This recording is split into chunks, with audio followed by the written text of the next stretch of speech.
श्री राधे राधे गोविंद गोविंद राधे राधे राधे गोविंद गोविंद राधे राधे राधे गोविंद गोविंद राधे राधे राधे गोविंद गोविंद राधे गोविंद राधे गोपाल राधे गोविंद राधे गोपाल राधे गोविंद राधे गोपाल राधे गोविंद राधे गोपाल राधे राधे राधे गोविंद गोविंद राधे राधे राधे गोविंद गोविंद राधे राधे राधे गोविंद गोविंद राधे राधे राधे गोविंद गोविंद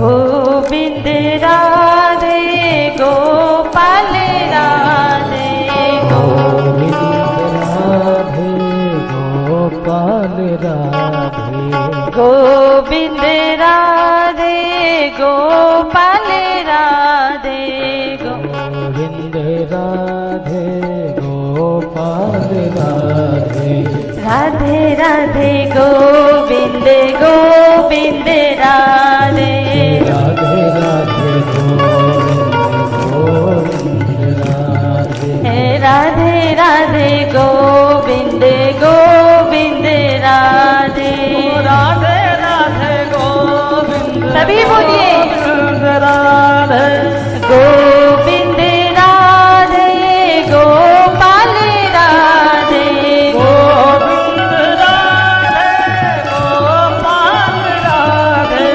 गोविंद राधे गोपाल राधे गोविंद राधे गोपाल राधे राधे गोविंद गोविंद राधे राधे राधे गोविंद गोविंद राधे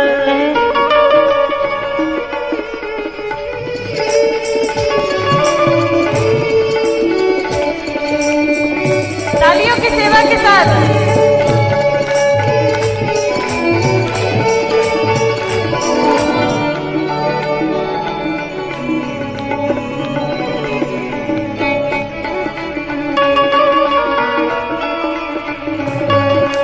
गोविंद राधे गोपाल राधे गोविंद राधे गोपाल राधे गोविंद राधे गोपाल राधे गोविंद राधे गोपाल राधे राधे राधे गोविंद गोविंद राधे राधे राधे गोविंद गोविंद राधे राधे राधे गोविंद गोविंद राधे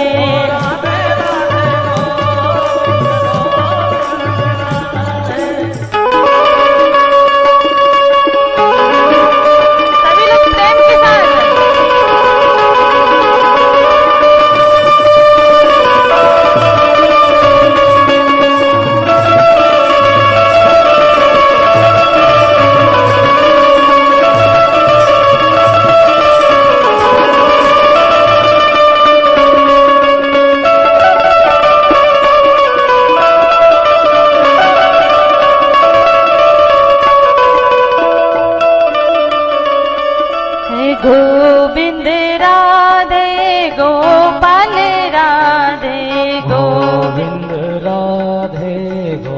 गोपाल राधे गोविंद राधे गोपाल राधे गोविंद राधे गोपाल राधे राधे राधे गोविंद गोविंद राधे राधे राधे गोविंद गोविंद राधे राधे राधे गोविंद गोविंद राधे राधे राधे गोविंद गोविंद राधे गोविंद राधे गोविंद राधे। प्रेम से बोलेंगे, राधे राधे। दोनों हाथ उठाएंगे। बोलिए बांके बिहारी लाल की जय हो। बांके बिहारी लाल की हो। राधा रानी सरकार की जय हो। महामाया त्रिपुरा सुंदरी की जय हो। आज द्वितीय दिवस श्री ठाकुर जी की कृपा से महामाया त्रिपुरा सुंदरी की कृपा से ये यज्ञ सफलता की ओर चल रहा है। माँ की हम सभी के ऊपर बहुत बड़ी कृपा है। हम सब बहुत सौभाग्यशाली हैं कि जो 108 कथाओं का संकल्प है उसमें से एक कथा उज्जैन क्षेत्र में हमारे इंदिरा नगर में हुई है। उन माँ का बहुत बहुत धन्यवाद है जगत जननी भवानी। हम सभी के ऊपर आप ऐसे ही कृपा करते रहना, ऐसे ही धर्म के कार्यों में हम आगे बढ़ते रहें, ऐसे ही हम आपकी कथा कीर्तन आदि को सुनते रहें, अपने जीवन को सफल बनाएं। राज राजेश्वरी महामाया का दरबार है, वो जगत जननी भवानी हम लोगों के कष्टों को तो ना जाने कब से हरते हुए आ रही है। युग युगांतर बीत गए हैं, परंतु आज भी वो जगजननी, वो भवानी आज भी हम लोगों के दुखों को, कष्टों को दूर कर रही है। संत श्री सुरेश्वर जी महाराज दरबार लगाते हैं। हर रविवार को दरबार लगता है। उस दरबार में हजारों भक्त आते हैं और माँ की कृपा से, उस जगत जननी महामाया की कृपा से न जाने कितने भक्तों के कष्ट दूर होते हैं। माँ की शरण में जो जो भी जाता है, माँ उन सभी पर कृपा करती है और उनके दुखों को दूर करती है। आज वही जगत जननी भवानी ने, वही महामाँ ने ऐसी कृपा की है कि वो आज हमें धर्म के कार्य में भी प्रवृत्त कर रही है, हमें धर्म कार्य करवा रही है, हम लोगों को कथा श्रवण करा रही है और वहां बैठकर अपने माध्यम से हम सभी के कष्ट दूर भी कर रही है। धन्य है वो जगत जननी भवानी, उनको हम बार बार प्रणाम करते हैं। हे माँ, हमारे ऊपर ऐसी ही कृपा बनाए रखना।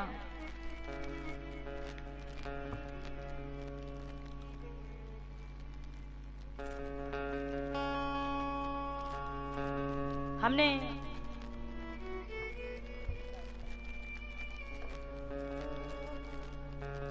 कथा का श्रवण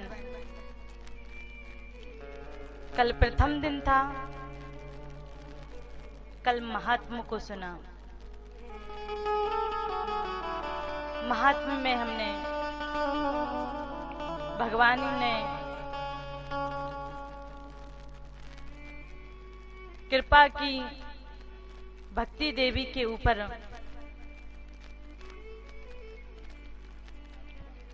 और नारद जी के प्रयास से ज्ञान वैराग का उद्धार हुआ। वो अपनी निद्रा अवस्था में थे, उस निद्रा अवस्था से बाहर आए। धुंधकारी का चरित्र श्रवण किया, सप्ताह विधि को श्रवण किया। सप्ताह किस प्रकार से कराना चाहिए, कैसे सुनना चाहिए, कौन कौन सा नियम रखना चाहिए सप्ताह विधि में। आज हम प्रथम श्लोक में, भागवत जी आज से प्रारंभ होती है। आज हम भागवत जी के प्रथम श्लोक से कथा को प्रारंभ करेंगे। कल तक तो पद्म पुराण से जो लिया गया था वो महात्म्य चल रहा था, पर अब कथा चलेगी। तो इस भागवत जी के प्रथम श्लोक में भगवान को प्रणाम किया गया है। जन्माद्यस्य तोऽन्वयादि ततश्च चार्थोऽस्विघ्नस्वराट् तेने ब्रह्मा हृदयादि कवि मुह्यन्ति यत् सूर्यः तेजो वारिमृदां यथा विनिमयो यत्र त्रिसर्गो मृषा धाम्ना स्वेन सदा निरस्तकुहकम् सत्यं परं धीमहि सत्यं परं धीमहि। प्रथम श्लोक में भगवान को प्रणाम किया गया है। कौन से भगवान को प्रणाम किया गया है? किसका नाम लिया गया? क्या पार्वती जी का नाम लिया, क्या दुर्गा जी का नाम लिया, या भगवान श्री कृष्ण का नाम लिया, या राम जी का नाम लिया? किसको प्रणाम किया? क्योंकि इस श्लोक में तो किसी का नाम ही नहीं आ रहा। जन्मादश्य सत्यम परम धीमहि, जो सत्य स्वरूप है उन भगवान को प्रणाम किया गया है। सत्य जो है, वहां भेद को छोड़ दिया। जाति भेद, कोई राम का भक्त है, कोई कृष्ण का भक्त है, कोई दुर्गा जी का भक्त है, सब अलग अलग भक्त होते हैं। तो इसलिए भागवत जी जो है वो ये सब बातों से ऊपर चलती है। तो भागवत जी में किसी का नाम नहीं लिखा। प्रथम श्लोक में सत्यम परम धीमहि, जो सत्य स्वरूप भगवान है उनको प्रणाम किया गया है।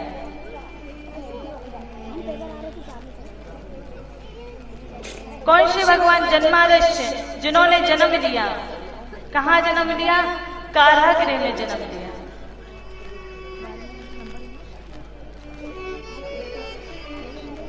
अपने घर में जन्म लिया तो कहा घर कौन सा होता है? अरे कृष्ण भगवान तो कारागृह में जन्मे थे, काल कोठरी में जन्मे थे, तो वो उनका घर कैसे हुआ? तो कहा जहां गृहिणी रहती है ना वही घर रहता है। तो भगवान ने अपना, भगवान का अवतार हुआ, भगवान ने जन्म लिया अपने घर में। वहां से भागकर आए गोकुल धाम। तेजो ब्रह्मा हृदय आदि कवि, कौन से भगवान हैं? जिन्होंने अपने संकल्प मात्र से ब्रह्मा जी को उपदेश कर दिया, ज्ञान दे दिया। वहां पर न पेन लेकर बैठे, न काफी लेकर बैठे, न किसी प्रकार की पढ़ाई की, केवल संकल्प मात्र से ज्ञान दे दिया। उन भगवान को प्रणाम किया गया। मुह्यन्ति यत् सूर्या, जिनकी लीलाओं से बड़े बड़े देवता भी मोहित हो जाते हैं। जैसे कि भगवान ने लीला की तो उस समय ब्रह्मा जी देखने आए छाक लीला। एक बार क्या हुआ, कन्हैया जी क्योंकि ग्वाल वालों में, ब्रजवासियों में किसी प्रकार का भेद तो करते नहीं थे, तो बैठे हुए थे। अब वो जब बैठे हुए थे तो उन ग्वाल वालों ने कहा, कन्हैया चल हम सब भोजन कर लेते हैं। भोजन करने के लिए गए। छाक लीला, कन्हैया जी छाक लीला कर रहे थे। बीच में श्याम सुंदर बैठ गए, आसपास सारे ग्वाल वाले बैठ गए। नित्य का नियम था बालकों का, एक दूसरे का भोजन ले लेकर खाया करते थे, एक दूसरे का भोजन। श्याम सुंदर जो भी ब्रजवासी, जो भी बालक थे, क्योंकि कन्हैया जी से बहुत प्रेम करते थे, तो वो अपने भोजन में से सबसे पहले कन्हैया जी को खिलाते थे। श्याम सुंदर जब तक ना पाले तब तक वो भोजन नहीं करते थे। तो सब बालक एक दूसरे को खिलाने लगे। अब इधर मधुमंगल जो था उसके पास थी छाछ। तो बालक तो पहले अपने भोजन को चख लिया करते थे, कहीं अधिक तीखा तो नहीं है, कहीं अधिक मिर्च तो नहीं डली इसमें, कहीं ऐसा तो नहीं है कि ये अधिक खट्टा है, कहीं अधिक मीठा तो नहीं है। तो पहले टेस्ट किया करते थे, पहले चख लिया करते थे। अब मधुमंगल ने चखा तो छाछ जो थी वो खट्टी थी, बासी छाछ थी, तो बहुत अधिक खट्टी थी। तो मधुमंगल ने सोचा इस छाछ को मैं कन्हैया जी को पिलाऊंगा तो ये ठीक नहीं है, मेरे लाला का मुंह इतना कोमल सो है, कहीं ऐसा ना हो कि छाछ से ज्यादा खट्टी लग जाए। तो इसलिए मधुमंगल ने क्या किया, दूर जाकर उस छाछ को पीने लगे। तो कन्हैया ने कहा, अरे मधुमंगल तू बड़ो बेईमान है, जब हम भोजन लाए बादन तो तू बड़े आराम से खा ले करे, और जब खुद लाए वादिन हमें ना खिलाए, तो ला हमें भी तू अपनी छाछ पिलाए दे। तो मधुमंगल ने कहा कि नहीं नहीं लाला, मेरी छाछ इतनी अच्छी है, मैं तो छाछ ना दूंगा, मैं तो अकेले ही पीऊंगा। अब श्याम सुंदर उठ के मधुमंगल की ओर दौड़े। तो मधुमंगल ने सोची कहीं ऐसा ना हो छाछ आकर कन्हैया मेरी छाछ को छुड़ा ले और छुड़ाकर इसका पान कर लेगा, पी लेगा। तो इसलिए मधुमंगल ने क्या किया, गुट गुट करके सारी पी गए, सारी छाछ पी गई। अब मुंह में भर गई। तो कन्हैया जी ने सोची कि इस मधुमंगल ने सारी की सारी छाछ पी ली है। तो एक गुमका बनाया और गुमका बनाकर मधुमंगल के पेट में मारा। जैसे ही पेट में मारा तो मुंह में जो छाछ भरी हुई थी वो छाछ बाहर निकली, और जैसे ही बाहर निकली तो कन्हैया जी ने अपना मुंह फाड़ दिया, छाछ उनके अंदर चली गई। अब छाछ कन्हैया जी ने पी ली। तो ये सब लीला क्या ब्रह्मा जी देख रहे थे। तो ब्रह्मा जी ने सोचा ये सच्चिदानंद स्वरूप भगवान है, ये ईश्वर हैं। अरे जो झूठी मुंह में से निकली हुई छाछ पिएगा कहीं ये भगवान होगा, इसकी तो परीक्षा लेनी चाहिए। भगवान की परीक्षा लेने के लिए ब्रह्मा जी सारे ग्वाल वालों को, बछड़ों को चुरा कर ले गए। फिर आकर देखा, श्याम सुंदर को पता चला कि ब्रह्मा जी ने सब बछड़ों को चुरा लिया है। तो क्या किया कन्हैया जी ने, स्वयं ही बछड़ा बन गए, स्वयं ही ग्वाल वाल बन गए। और अब तो जो प्रेम वृंदावन धाम में था, उस ब्रज धाम में था, उससे भी अधिक प्रेम उमड़ने लगा, उससे भी अधिक आनंद आने लगा। सब एक दूसरे से बड़ा प्रेम करते हैं, बार बार गले मिलते हैं। ब्रह्मा जी देखने के लिए आए तो इधर देखते हैं वही ग्वाल वाल बछड़ा इस ब्रज धाम में है, और वही ग्वाल वाल बछड़ा उनके ब्रह्मलोक में भी है। बार बार आते हैं जाते हैं, आते जाते हैं। आश्चर्यचकित हो गए और मन में सोचने लगे मुझसे कन्हैया जी का अपराध हो गया, भगवान श्री कृष्ण का अपराध हो गया। आकर क्षमा प्रार्थना की। तब भगवान ने समझाया कि ब्रह्मा जी मेरी लीला बड़े बड़ों को मोहित कर देती, तो फिर आपकी क्या बात है। मोहिंती इत सूर्या, भगवान की लीला ऐसी ऐसी है कि उससे मोहित हो जाते हैं, बड़े बड़े देवता मोहित हो जाते हैं।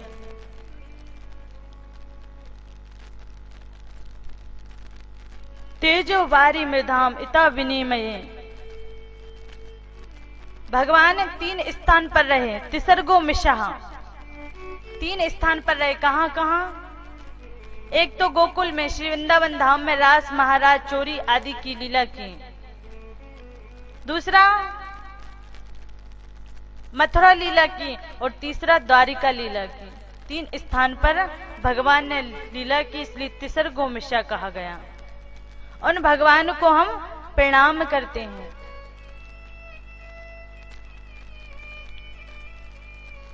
फिर कहा गया निगम कल्पतरोर गर्लितम फलम सुख मुखाद मृत द्रव संयुक्तम पिबत भागवतम रसमाल्यम मुहु रहो रसिका भूवि भाव कहा। मुह्यंती यत् सूर्य। निगम कल्पतरोर श्रीमद् भागवत क्या है? एक फल है। कैसा फल है? तो कहा निगम कल्पतरोर गलितम फलम, गला हुआ फल है। तो कहा फल कहीं गला होता है? कहा हाँ, पका हुआ फल गला हुआ होता है। सुख मुखाद मृत दिव्य संयुक्तम, इस फल का संयोग श्री सुखदेव जी महाराज से हो गया। कहते हैं कि जो फल होता है तो एक तोते के पास एक ऐसी दृष्टि होती है कि इतने बड़े पेड़ में से वो इस बात को जान लेता है कि सबसे मीठा फल कौन सा है, और जो सबसे मीठा फल रहता है वो उसी में जा के चंचू मारता है, अपनी चोंच मारता है। तो सुखदेव जी महाराज के सामने अनेकों ग्रंथ रखे गए, अनेकों पुराण रखे गए, परंतु सुखदेव जी महाराज ने सीधा आकर अपनी चोंच भागवत जी में मारी। इसलिए इससे स्पष्ट हो जाता है कि सबसे अधिक मीठा और सबसे अधिक रसमय फल श्रीमद् भागवत है।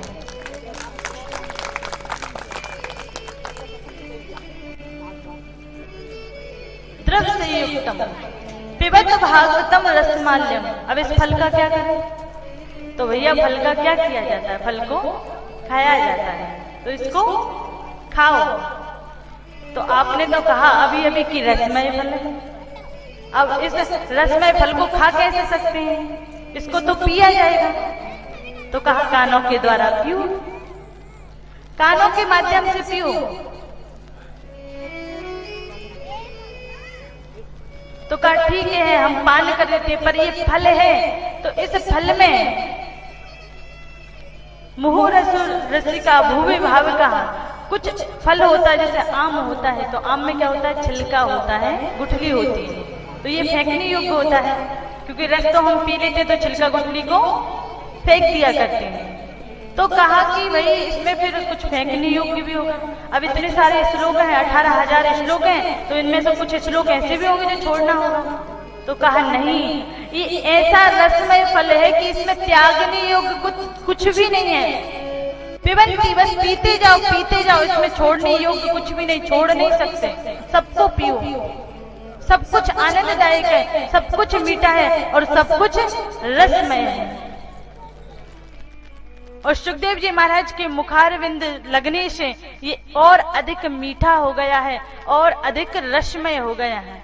तभी तो किसी भी पुराण को सुन लेना, बहुत सारे पुराण चलते हैं, शिव पुराण है, देवी भागवत है, राम कथा है, न जाने कितने कितने कथाएं चलती हैं, परंतु जितना रस श्रीमद् भागवत महापुराण में आता है उतना रस किसी और ग्रंथ में आता ही नहीं।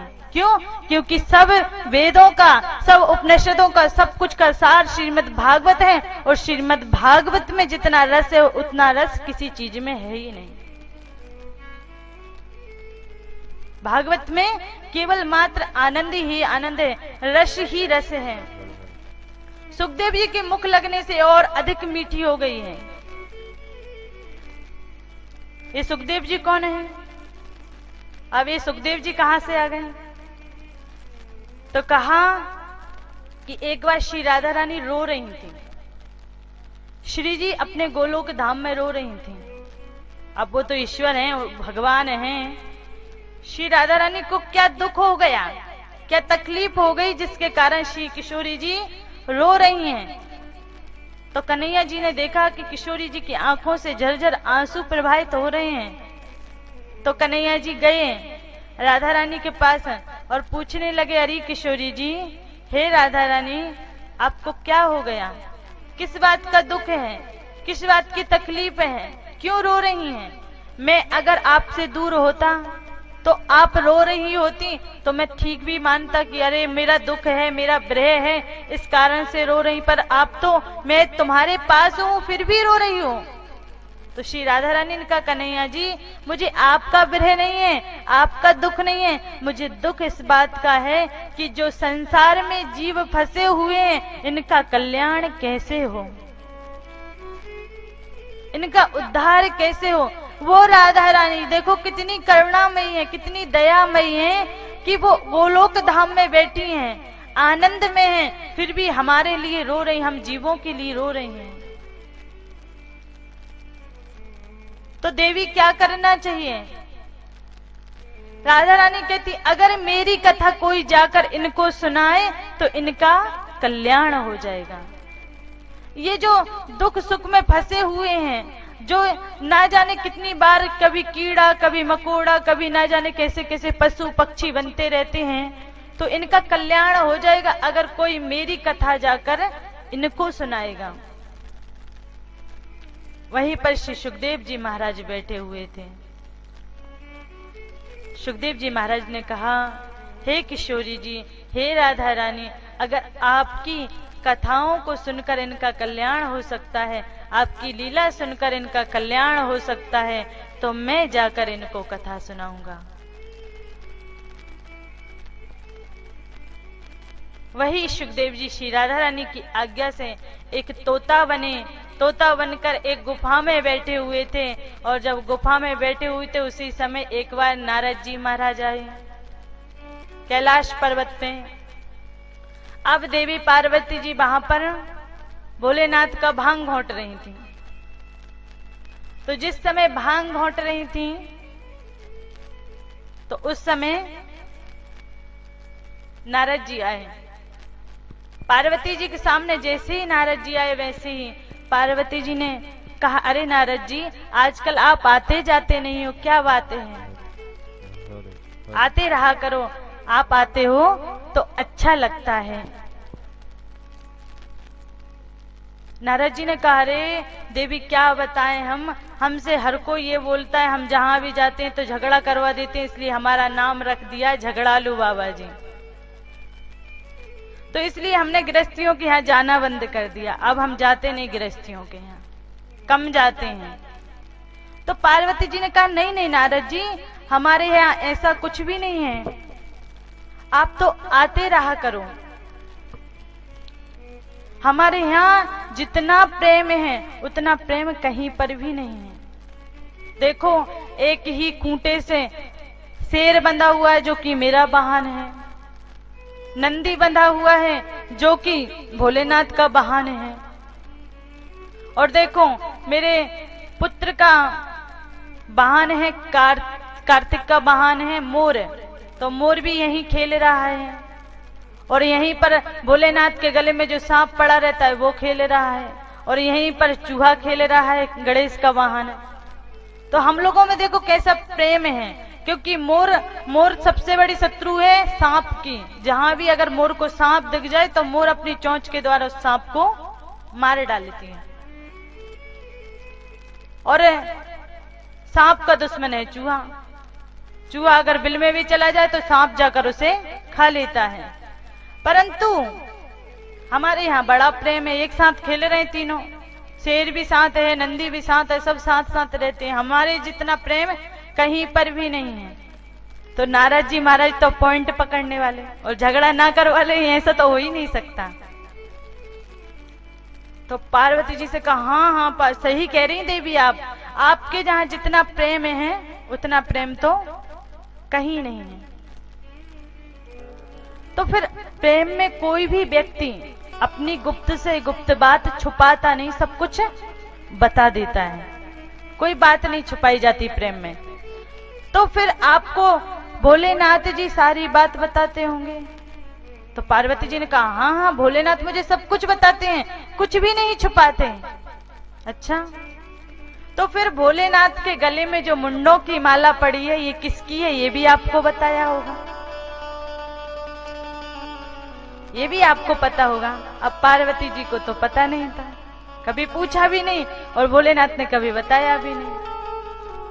पार्वती जी थोड़ी देर सोच विचार के बोली, नहीं नहीं नारद जी, हमने कभी पूछा नहीं, इसलिए भोलेनाथ ने बताया नहीं। नारद जी बोले, नहीं नहीं नहीं देवी, भले आपने नहीं पूछा, पर भोलेनाथ जी तो आपसे प्रेम करते थे, और प्रेम में कोई बात छिपाई नहीं जाती, उनको बताना चाहिए था।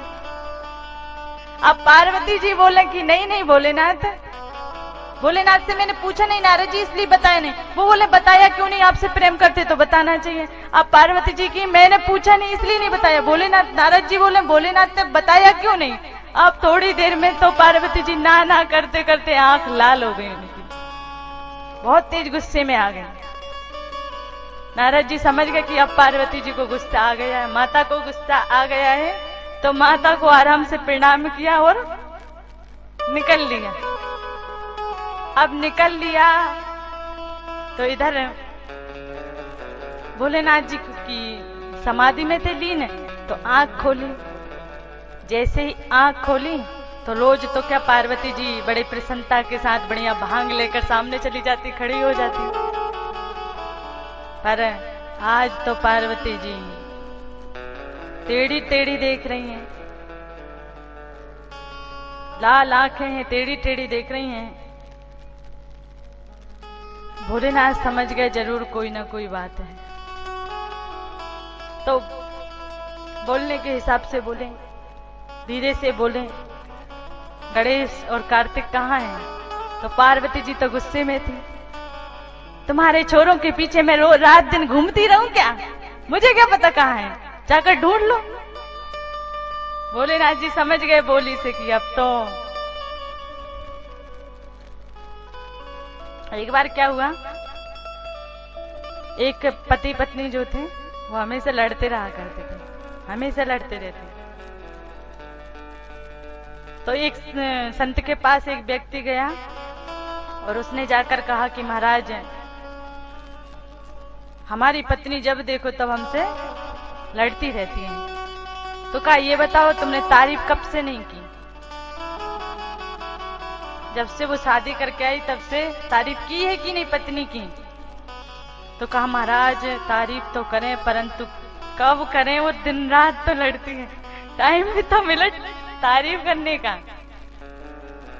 तो कहा, नहीं नहीं, अगर तारीफ कर दोगे तो ये झगड़ा बंद हो जाएगा। तो कहा, ठीक है, हम तारीफ कर देंगे। पति गया और जाकर बाहर बैठा भोजन के लिए, तो हर बार तो वो शुरू हो जाती थी। तो आज बैठा, कहा आज तो तारीफ करना, चाहे कैसे खाना बना के दे दे, चाहे बिल्कुल बेकार दे दे, फिर भी तारीफ तो जरूर करूंगा। तो बैठ गए। अब बैठे हुए थे तो लेकर आई भोजन परस के, तो रोटी को उठाया, वाह क्या रोटी बनाई है, क्या रोटी बनाई, चांद का टुकड़ा है, रोटी नहीं चांद का टुकड़ा है, इतनी सुंदर रोटी। सब्जी को खाया, वाह वाह ऐसी सब्जी तो आज तक होटल पे भी नहीं मिली होगी, इतनी सुंदर सब्जी बनाई। अब पत्नी बेलन लेके आ गई, कहे 40 वर्ष हो गए मुझे रोटी बनाते बनाते तुम्हारे घर पे, आज तक तारीफ नहीं की, आज होटल से क्या मंगा लिया, तारीफ पे तारीफ किए जा रहे हो।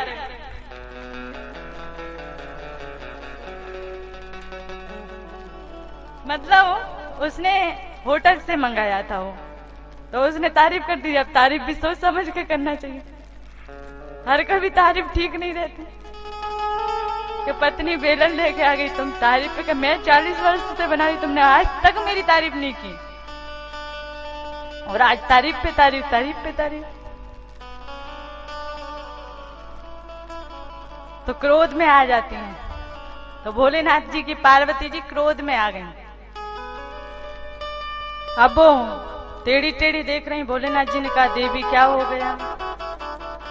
तो पार्वती जी नहीं बोली। कोई आया था क्या, तुम्हें क्या करना, कोई आया था कि नहीं आया था। हाँ आया था नारद जी, नारद जी आए थे। भोलेनाथ समझ गए बस नारद जी आए थे। बस नारद जी आए थे, अब तो भोलेनाथ को कुछ बताने की जरूरत ही नहीं है कि नारद जी आए थे। क्या बोला नारद जी ने? नारद जी ने कुछ भी बोला हो भोलेनाथ, पर आप बहुत कपटी हैं। भोलेनाथ ने बोला देवी हमने क्या कपट कर लिया, हम तो कभी कोई कपट नहीं किया आपसे, सब कुछ तो बताते हैं, सब तो आपके सामने है, स्पष्ट है। वस्त्र भी तो पहनते नहीं है, मेघछाला बस पहन रखी है, तो क्या छुपाएंगे? कोई महल भी नहीं है, पर्वत पे बैठे रहते हैं। अरे भोलेनाथ आप कपटी हैं, आपने आज तक मुझे ये क्यों नहीं बताया कि आपने जो मुंडों की माला पहन रखी है वो किसकी है? तो कहा देवी ये हमारा कपट नहीं, यही तो हमारा प्रेम है। भोलेनाथ ये कैसे आपका प्रेम है? तो कहा देवी जब जब आप मरती हो तो आपके मुंड को हम लेते हैं और अपने गले में धारण कर लेते हैं, हम आपसे इतना प्रेम करते हैं। तो पार्वती जी अब इसमें तो खुश होना चाहिए, अब पार्वती जी और गुस्सा हो गई। क्यों हो गई गुस्सा? कि अरे अब तुम कपटी नहीं महाकपटी हो। तो अब क्या कर दिया देवी, मैं इतनी बार मर चुकी और तुम अभी तक एक भी बार नहीं मरे। मैं इतनी बार मर चुकी, तुम उठाकर मुंडे ढाल लिए और तुम एक भी बार नहीं मरे, क्यों? क्या कारण है? देवी हमने अमर कथा सुनी, आपने अमर कथा नहीं सुनी, इस कारण से आप मरती रहती हैं, हम जीवित रहते हैं। तो पार्वती जी अब छोड़ें कहीं अमर कथा, मरना किसको है? अब तो मुझे अमर कथा सुनाओ, अब तो मुझे अमर कथा सुनाओ, कुछ भी हो जाए भोलेनाथ अब तो मैं अमर कथा सुनूंगी। भोलेनाथ ने कहा ठीक है देवी आपको अमर कथा सुनाई जाएगी, एकांत स्थान पर चलो, क्योंकि जो अमर कथा सुन लेता है वो अमर हो जाता है। पार्वती जी को लेकर भोलेनाथ जी गुफा में गए हैं, वहां डमरू बजा दी। जैसे ही डमरू बजाई सबके सब पशु पक्षी सब उस गुफा से बाहर चले गए, पर वहां पे एक अंडा रखा हुआ था। अब पार्वती ने सोचा कि ये अंडा क्या करेगा, ये क्या कथा सुनेगा। तो पार्वती जी से भोलेनाथ ने पूछा कि देवी सब चले गए, कोई है तो नहीं गुफा में? पार्वती जी ने कहा नहीं नहीं भोलेनाथ तो कुछ भी नहीं, कोई भी नहीं है, आप तो कथा प्रारंभ कीजिए। भोलेनाथ ने अमर कथा कहना प्रारंभ किया और इधर जैसे ही कथा प्रारंभ हुई वैसे ही अंडा फूट गया और उसमें से तोता प्रकट हो गया। अब तोता प्रकट हुआ, तो जब तोता प्रकट हुआ तो वो वहीं बैठ गया। और एक तोते की एक आदत होती है, खास आदत होती है, वो जो बात सुनता है ना उस बात को बार बार रिपीट करता है, दोहराता है। अपन उससे बार बार कहेंगे राम राम बोल, तो वो राम राम बोलने लगेगा। लोग सिखाते ना मिट्टू चित्तरगोटी बोल, ऐसा सिखाते हैं, तो वो बोलता है तो वो दोहराता है। तो इधर पार्वती जी जो थी, भोलेनाथ जी कथा सुना रहे थे, पार्वती जी हुंका भर रही थी, ऐसे बोल रही थी। अब पार्वती जी की कथा सुनते सुनते जब विस्तार की कथा आई, 10वें स्कंद की कथा आई, तो उस समय पार्वती जी की नींद लग गई और इधर जो तोता बैठा था वो करता रहा। भोलेनाथ जी आंख बंद कर कथा कहते रहे। जब 12वें स्कंद तक कथा पहुंची, पूर्ण कथा हुई, तो भगवान ने बोला बोलिए रामचंद्र भगवान की जय हो, श्री बांके बिहारी लाल की जय हो, श्रीमद् भागवत महापुराण की जय हो। जैसे ही जयकारा लगाई तो पार्वती जी भयभीत होकर उठ गई। हाँ भोलेनाथ आगे कथा कहिए। अब कथा तो पूर्ण हो गई, अब कथा कहां से कहें? तो देवी आप कथा नहीं सुन रही थी? नहीं भोलेनाथ, थोड़ी आंख लग गई थी, इस कारण से कथा नहीं सुन रही थी। अब आगे की कथा कहिए। भोलेनाथ ने बोला कथा तो पूर्ण हो गई देवी, पर हुंका कौन भर रहा था ये तो देखो। भोलेनाथ ने नजर घुमाई तो देखा एक तोता बैठा हुआ था। क्रोध आ गया भोलेनाथ को, त्रिशूल उठाया, उसके पीछे पीछे भागने लगे। आगे आगे वह तोता भाग रहा है, पीछे पीछे भोलेनाथ भाग रहे हैं। इसने मेरी अमर कथा सुन ली, ये जो अमर कथा सुन लेता है वो अमर हो जाता है, अब मैं इसे मार डालूंगा। अब भागे भागा वो तोता जो था वो गया व्यास जी महाराज के यहाँ पर। व्यास जी की पत्नी श्रृंगार करके, अरण्य जी श्रृंगार करके जमाई ली उनने। जैसे ही जमाई ली, वह तोता, वह सुख, वह अंदर प्रवेश कर गया। अब भोलेनाथ जी तो ये कहते हुए आ रहे थे, इसने अमर कथा सुनी है, इसको मैं मार डालूंगा। तो व्यास जी महाराज सामने आए और आकर कहा, आप कैसी उल्टी बात बोल रहे हैं? आप स्वयं बोल रहे हैं जो अमर कथा सुन लेता है वो अमर हो जाता है। इसने अमर कथा सुन ली, ये अमर हो गया, तो फिर आप इसे मार कैसे सकते हैं? जब अमर कथा सुनकर अमर हो जाते तो कोई मार नहीं सकता। और तब आप कहते हैं कि मैं मार डालूंगा। अगर आप मार डालेंगे तो फिर ये बात झूठी हो जाएगी कि अमर कथा सुनकर लोग अमर हो जाते हैं।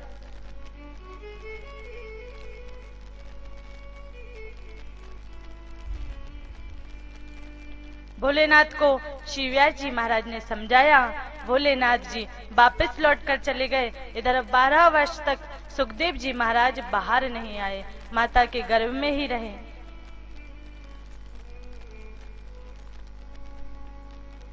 व्यास जी महाराज ने भगवान को याद किया, प्रभु आप ही इसे समझाइए, ये बाहर आने के लिए तैयार ही नहीं है, मेरी पत्नी को बहुत कष्ट हो रहा है और ये सुखदेव जी महाराज बाहर ही नहीं आना चाहते। भगवान आए, सुखदेव जी से कहा, बालक तुम बाहर क्यों नहीं आ रहे, बाहर आ जाओ। तब सुखदेव जी महाराज ने कहा, प्रभु मुझे इस गर्भ के अंदर आनंद नहीं आ रहा है, अच्छा नहीं लग रहा है, यहाँ पर भी मैं नरक में हूँ, कष्ट में हूँ। क्यों? क्योंकि अंदर क्या होता है, मांस होता है, पीप होती, न जाने जठर अग्नि जल रही होती है, छोटे छोटे कीड़ा मकोड़ा होते हैं जो खा रहे होते हैं बालक को, बड़ा कष्ट होता है। इतने कष्ट में हूँ, यहाँ पर भयंकर अंधकार है, मुझे बहुत भय भी लग रहा है, डर भी लग रहा है, फिर भी प्रभु मैं बाहर नहीं आना चाहता। क्यों नहीं आना चाहते? इसलिए प्रभु बाहर नहीं आना चाहता, यहाँ अंधकार है वो तो ठीक भी है, इस कष्ट में मैं कम से कम आपको याद तो कर रहा हूँ, पर जैसे ही मैं इस अंधकार से बाहर आऊंगा, पृथ्वी पे पांव रखूंगा, तो माया रूपी अंधकार मुझे पकड़ लेगा, और जब वो मुझे पकड़ लेगा तो फिर मैं आपको भी भूल जाऊंगा।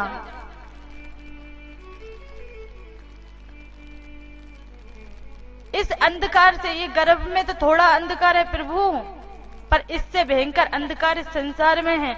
जीव जब गर्भ में रहता है तब बहुत कष्ट भोगता है, और उस कष्ट भोगते समय वो कहता है, प्रभु बस एक बार बाहर निकाल दो, अब जीवन में अब कभी भी मैं गर्भ के अंदर नहीं आऊंगा, इस कष्ट को नहीं सहूंगा, हे नाथ बस एक बार बाहर कर दो। और भगवान प्रार्थना करके बाहर कर देते हैं। जीव अंदर गर्भ में वचन देता है, प्रभु मैं वचन देता हूँ कि मैं अब जन्म लूंगा तो बहुत भजन करूंगा, भजन करके मैं आपको प्राप्त कर लूंगा, फिर कभी जन्म नहीं लूंगा, किसी के गर्भ में नहीं जाऊंगा, उस कष्ट को नहीं सहूंगा। और जैसे ही बाहर आता है, भगवान कृपा करके उसको पृथ्वी पे भेजते हैं, और भेजते ही जैसे ही आता है तो आते ही पृथ्वी पे गिरते ही उसे माया पकड़ लेती है, और माया पकड़ लेती है तो फिर माया के बंधन में ही बंध जाता है, फिर भगवान को भूल जाता है बिल्कुल।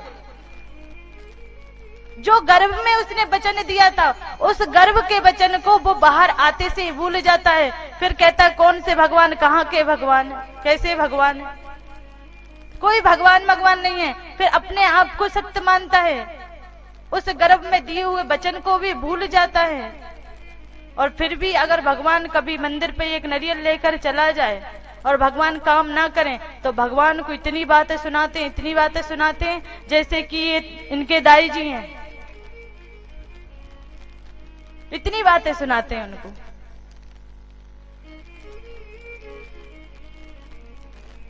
भगवान भी सोचते होंगे कि भैया देखो इतना बड़ा जीवन मैंने इसे दे दिया, तो ये कोई एहसान नहीं मानता, अगर छोटा सा काम नहीं करता तो ये मुझे सुनाने आ जाता है, और इसने जो गर्भ में वचन दिया था उस वचन को तो ये भूल ही गया, मैं तो इसे कुछ भी नहीं कहता।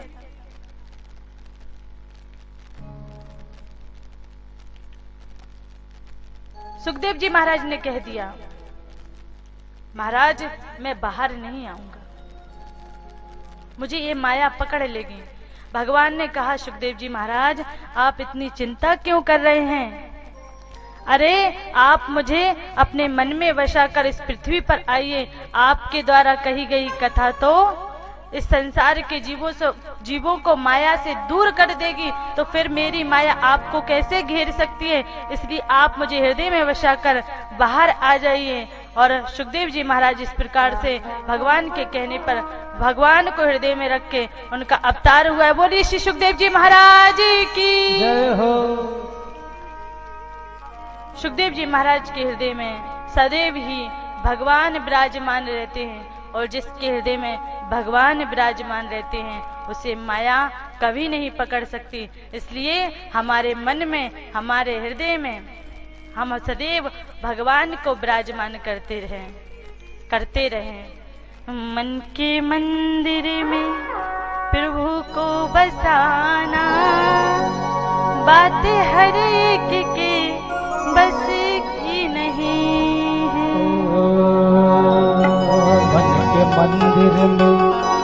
मन के मंदिर में प्रभु को बसाना, बात हर एक के बस की नहीं है।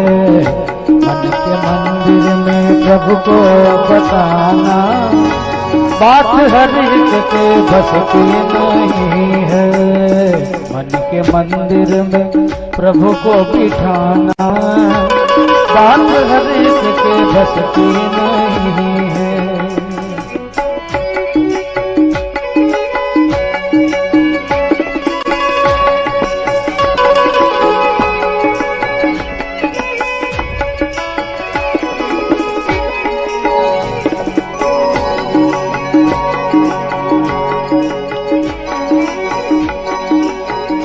खेलना पड़ता है जिंदगी से, खेलना पड़ता है जिंदगी से। आशिकी इतनी सस्ती नहीं है। मन के मंदिर प्रभु को बिठाना, बात हर एक के बस की नहीं है।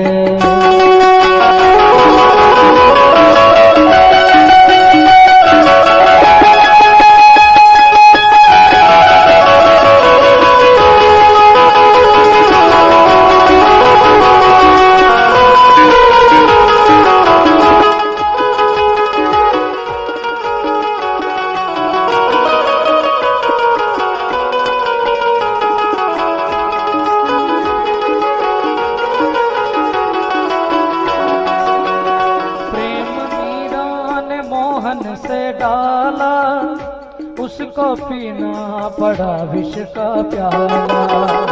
प्रेम मीरा ने मोहन से डाला, उसको पीना पड़ा विष का प्याला। जब तलक ममता, जब तलक ममता, जब तलक ममता है जिंदगी से, उसकी रहमत बरसती नहीं है। बसाना, बात हर एक के बस की नहीं है।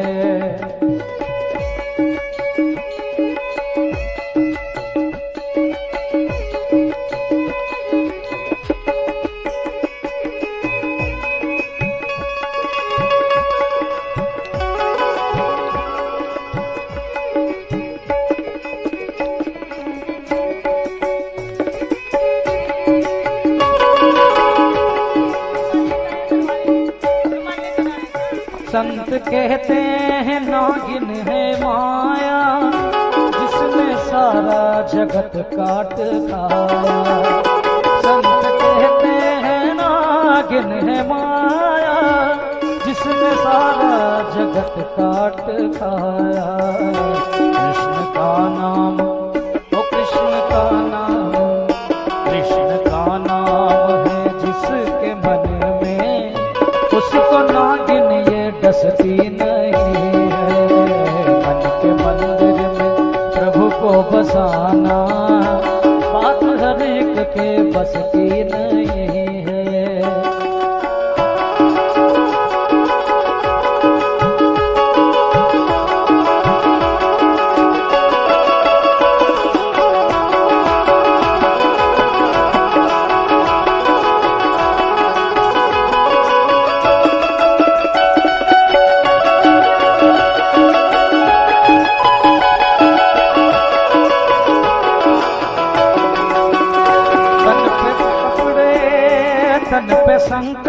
पड़े मन ये डोले, तन पे संकट पड़े मन ये डोले, लिपटे खंबे से प्रहलाद बोले। तन पे संकट पड़े मन ये डोले, लिपटे खंबे से प्रहलाद बोले। पतित पावन, पतित पावन, पतित पावन प्रभु के बराबर कोई दुनिया में हस्ती नहीं है। मन के मंदिर में प्रभु को बसाना बात हर एक के बस की नहीं है। ओ बात हर एक के बस की नहीं है, बात हर एक के बस की नहीं है। और गोपाल कृष्ण भगवान की जय, भागवत महापुराण की जय। प्रेम से बोलेंगे, प्रेम से बोलेंगे।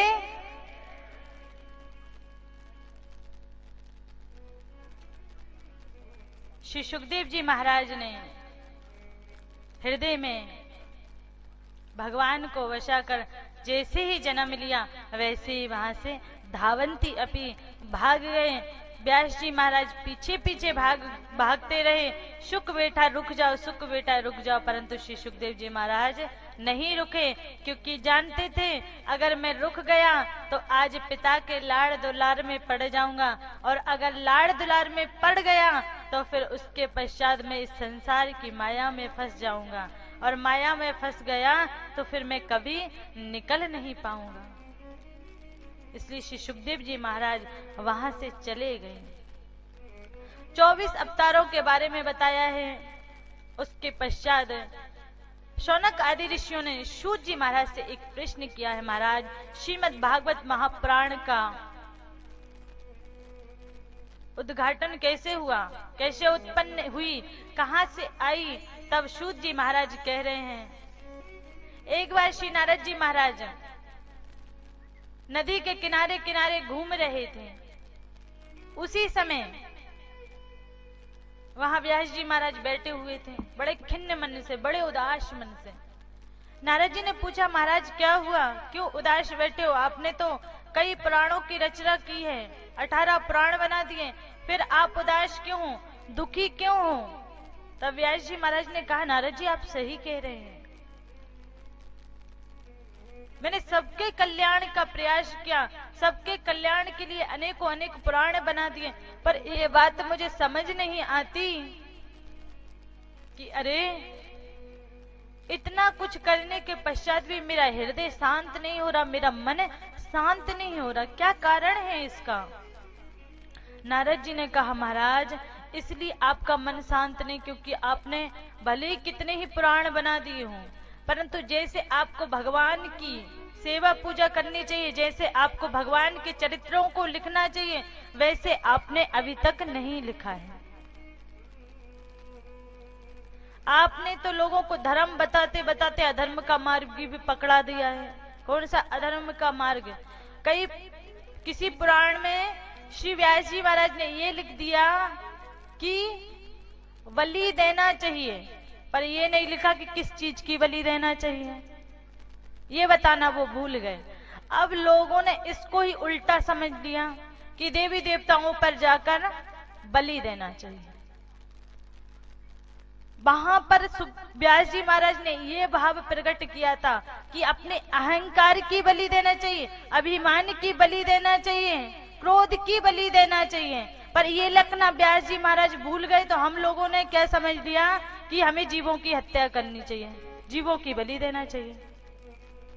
अब हम लोग क्या करने लगे, अब मनुष्य को तो हम मार नहीं सकते, और मारेंगे तो जेल में जाएंगे, तो लेते हैं बेचारा बकरा तो रिपोर्ट भी नहीं कर सकता, मुर्गा तो रिपोर्ट भी नहीं कर सकता, लेते हैं पकड़कर उसको चढ़ा देते हैं, उसका कुछ दोष भी नहीं होता बेचारे का, फिर भी उसे मार देते हैं।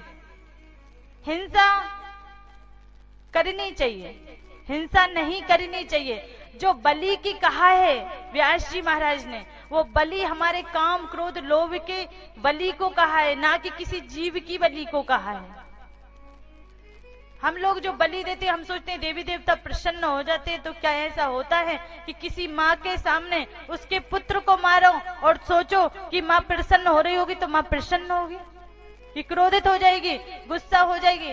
देवताओं के हम सब संतान हैं, जितनी भी जीव हैं सब संतान हैं। तो आप एक संतान दूसरी संतान को मारेगी तो देवता प्रसन्न होंगे? कदाचित संभव ही नहीं है, ये बात गलत है। कभी देवी देवता प्रसन्न नहीं होते। इसलिए हिंसा नहीं करनी चाहिए, बलि नहीं देनी चाहिए। तो आपने धर्म को बताते बताते कुछ शब्द आपने ऐसे छोड़ दिए जिससे लोग अधर्म करने लगे, इसलिए आपका मन शांत नहीं है। तो आप अब भगवान की लीलाओं को लिखिए, कथाओं को लिखिए, जिससे लोगों को रस मिले, आनंद मिले। अपना पूर्व चरित्र श्री नारद जी महाराज ने सुनाया। उसके पश्चात नारद जी महाराज वहां से चले गए और इधर व्यास जी महाराज ने श्रीमद् भागवत महापुराण को लिखना आरंभ किया। जब भागवत जी को लिखा तो सर्वप्रथम उन्होंने महाभारत का थोड़ा सा अंश लिया। जिस समय युद्ध हुआ महाभारत का, वह युद्ध पूर्ण हो गया था। अश्वत्थामा की और दुर्योधन केवल मात्र जीवित थे, बाकी के सब मर चुके थे। इधर पांडवों ने, भीम ने दुर्योधन की जंघा तोड़ दी थी। वो मरण अवस्था को प्राप्त होने वाला था, मरने वाला था। उसी समय अश्वत्थामा उसके पास आया और कहा, मित्र ये तो बताओ मुझे, तुम मर क्यों नहीं रहे हो? इतनी बुरी हालत में पड़े हो, तुम्हारा प्राण छूट क्यों नहीं रहा? दुर्योधन ने कहा, इसलिए नहीं छूट रहा क्योंकि हम लोग 100 कौरव थे, 100 भाई थे, 100 के 100 मारे गए और पांडव केवल 5 थे। 5 में से एक भी नहीं मरा। इसलिए तुम उन पांडवों के सिर लेकर आओ, तब मैं मरूंगा, वरना मेरे प्राण छूटेंगे नहीं, मैं यहीं तड़पता रहूंगा। अश्वत्थामा दुर्योधन की बात मानकर पांडवों के सिर लेने के लिए गया, पर भगवान कृष्ण भगवान तो सब अंतर्यामी, सब कुछ जानते हैं। पांडवों को उठाकर तो ले गए, वहां पांडवों के 5 पुत्र सो रहे थे। पांडवों के 5 पुत्र सो रहे थे। दुर्योधन अश्वत्थामा आया, 5 पुत्रों के सिर को काटा और लेकर दुर्योधन के पास गया। दुर्योधन ने देखा कि पांडव के वो सिर आ गए हैं, तो वो देखकर बड़ा प्रसन्न हुआ, पर जैसे ही हाथ में लिया तो मसक के देखा तो वो फुट फुट फूट गए। वो जान गए ये पांडवों के सिर नहीं है, तो बहुत दुखी हुआ। अरे अश्वत्थामा, तूने ये क्या कर दिया? हमें पानी देने वाला भी नहीं बचने दिया, तूने अच्छा नहीं किया। पहले दुखी हुआ, फिर बाद में, पहले प्रसन्न हुआ फिर दुखी हुआ। तो कहते सुख और दुख दुर्योधन के एक साथ आएंगे तब दुर्योधन मरेगा, ऐसा उसे शाप था, ऐसा उसे श्राप दिया हुआ था। और दुर्योधन जो था वो पांडवों से बहुत चिढ़ता था, बहुत अधिक चिढ़ता था। उनका अच्छा तो देख ही नहीं सकता था। किसी किसी का स्वभाव रहता है ऐसा, किसी का अच्छा नहीं देख सकते। और अधिकतर इस कलयुग में देखा जाए तो पड़ोसी पड़ोसी से सबसे ज्यादा चिढ़ता है, सबसे ज्यादा।